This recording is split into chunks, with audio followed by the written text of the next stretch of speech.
Hi, Tiko. Oh, welcome to my Bliss.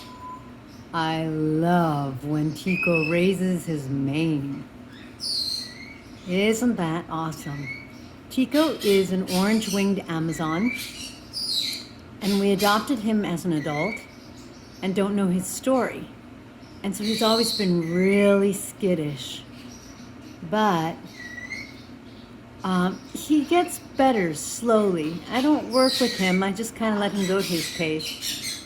And now he lets himself be loved some and pet. Look at that. I used to only get to pet him for a little bit, and then he'd flip his head up like, that's enough.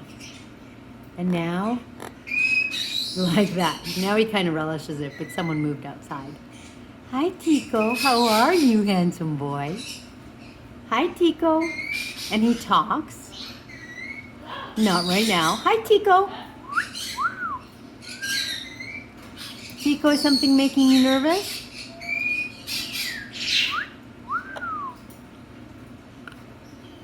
Hi, Tiko. No? Okay.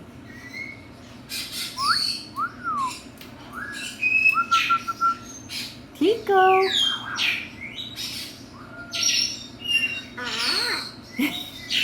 Hi, Ursulus. Tiko. Well, thanks for letting me pet you.